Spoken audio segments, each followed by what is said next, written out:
pengertian sikap masyarakat perkotaan. Dalam bahasa Inggris, masyarakat disebut society, sedangkan dalam bahasa Latin yaitu socius yang berarti teman atau kawan. Masyarakat adalah suatu kelompok manusia yang telah memiliki tatanan kehidupan, norma-norma adat yang sama-sama ditaati dalam lingkungannya.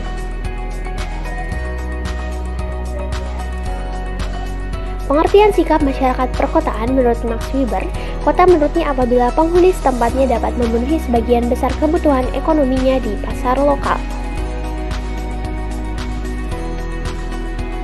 Komponen sikap masyarakat perkotaan.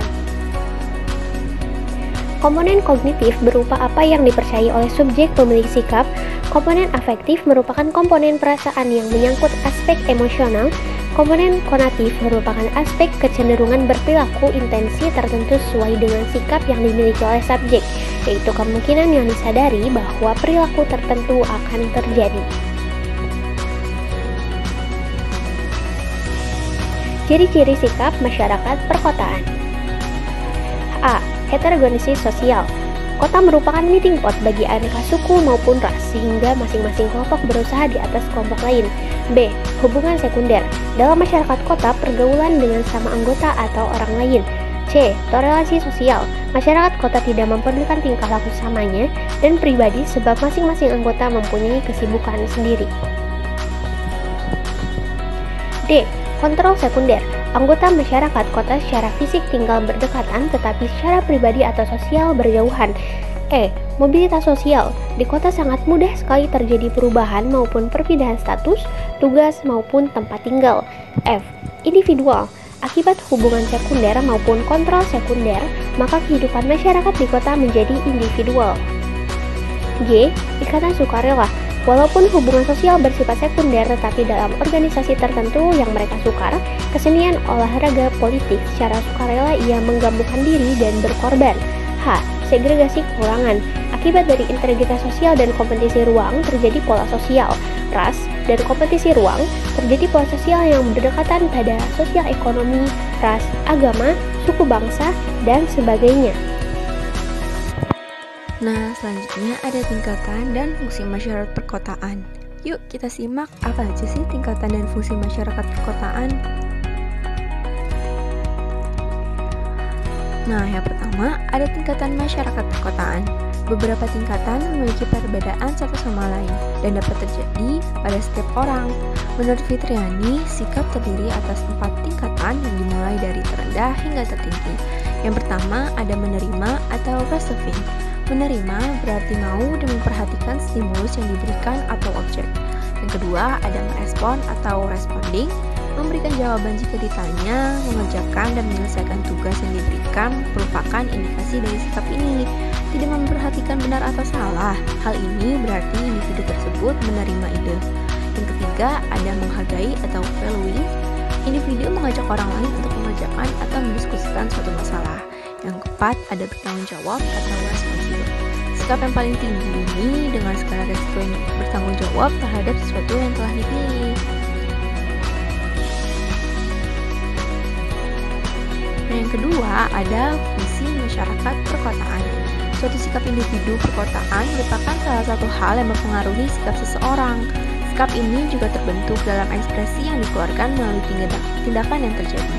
Sikap ini memiliki beberapa fungsi dalam mempengaruhi perilaku. Menurut Atkinson dan kawan-kawan dalam buku Scenario, sikap memiliki 5 fungsi, antara lain yang pertama ada fungsi instrumental atau fungsi manfaat atau juga fungsi penyesuaian.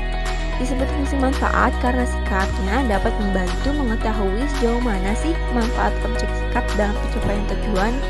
Dengan sikap yang diambil oleh seseorang, orang dapat menyesuaikan diri dengan baik terhadap lingkungan sekitar. Nah, di sini sikap berfungsi untuk penyesuaian lingkungan. Yang kedua, ada fungsi pertahanan ego, yaitu sikap yang diambil untuk melindungi diri dari kecemasan atau ancaman harga diri. Yang ketiga, ada fungsi nilai ekspresi, yaitu sikap yang menunjukkan nilai yang ada pada dirinya. Yang keempat, ada fungsi pengetahuan. Setiap individu memiliki motif ingin tahu, ingin mengerti, ingin banyak mendapat pengalaman dan pengetahuan yang diwujudkan dalam kehidupan sehari-hari. Nah, yang terakhir ada fungsi penyesuaian sosial, yaitu sikap yang diambil sebagai bentuk adaptasi dengan lingkungannya. Saya akan menjelaskan faktor-faktor yang mempengaruhi sikap masyarakat perkotaan. Menurut Azwar, faktor-faktor yang mempengaruhi sikap yaitu bagian A, pengalaman pribadi. Pengalaman pribadi dapat menjadi dasar pembentukan sikap apabila pengalaman tersebut meninggalkan kesan yang kuat. Bagian B itu pengaruh orang lain yang dianggap penting. Individu pada umumnya cenderung untuk memiliki sikap yang konformis atau searah dengan sikap seseorang yang dianggap penting. Bagian C, pengaruhan kebudayaan. Kebudayaan dapat memberi corak pengalaman individu masyarakat asuhannya. Di sini terdapat Azwar 2013 menuliskan bahwa sikap seseorang dapat dipengaruhi oleh beberapa hal berikut. Bagian A itu lingkungan. Yang pertama itu rumah. Rumah itu tingkah laku anak dan sikap anak tidak hanya dipengaruhi oleh bagaimana sikap-sikap orang yang berbeda di dalam rumah itu. Bagian 2 itu sekolah. Peran perantara pendidikan adalah untuk membentuk kepribadian anggota masyarakat agar menjadi warga yang baik dan unggul secara intelektual. Bagian 3 itu pekerjaan. Lingkungan pekerjaan sangatlah berpengaruh terhadap sikap seseorang. Bagian B itu terdapat pengalaman, apa yang telah dan sedang dialami seseorang. Bagian C itu pendidikan. Pendidikan bisa berupa pendidikan formal, yaitu dari sekolah, maupun pendidikan non formal. Ada cara untuk melakukan pengurangan sikap, yaitu yang bagian pertama itu Trowstown, metode pembentukan sikap masyarakat di perkotaan. Bagaimana sih cara pembentukannya? Menurut pengertian, sikap sosial terbentuk oleh adanya interaksi sosial. Dalam interaksi sosial itu, individu membentuk pola sikap tertentu terhadap objek psikologis yang dihadapinya. Oke, di mana yang sudah dijelaskan tadi adalah pengertian sikap. Selanjutnya, kita akan membahas ke intinya, yaitu faktor. Berbagai faktor yang mempengaruhi pembentukan sikap itu adalah kepribadian konsep diri, kebudayaan, motif, pengalaman dan pengamatan, dan juga persepsi. Nah, yang dimaksud dengan kepribadian dan juga konsep diri.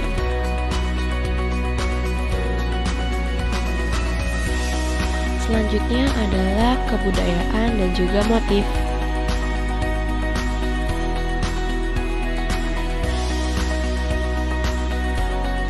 Dan yang terakhir adalah pengalaman dan pengamatan dengan persepsi.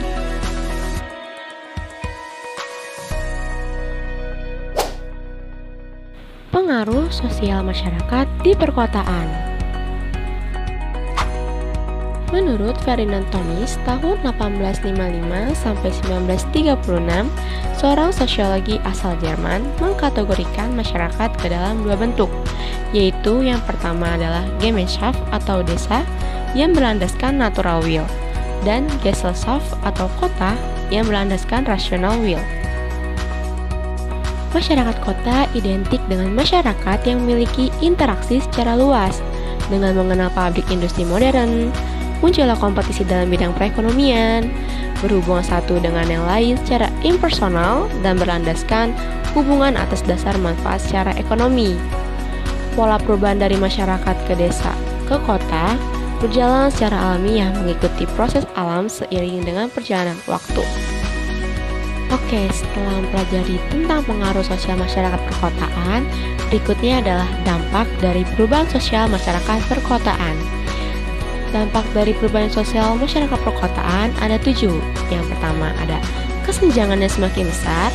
Yang kedua ada tekanan sosial dan ekonomi di seluruh kota. Yang ketiga masalah lingkungan hidup. Yang keempat menyebabkan bencana alam. Yang kelima penyebab kemacetan lalu lintas. Yang keenam merusak tata kota. Dan yang terakhir adalah mengendalikan perluasan yang tidak terkelola. Sekian, terima kasih. Thanks for watching.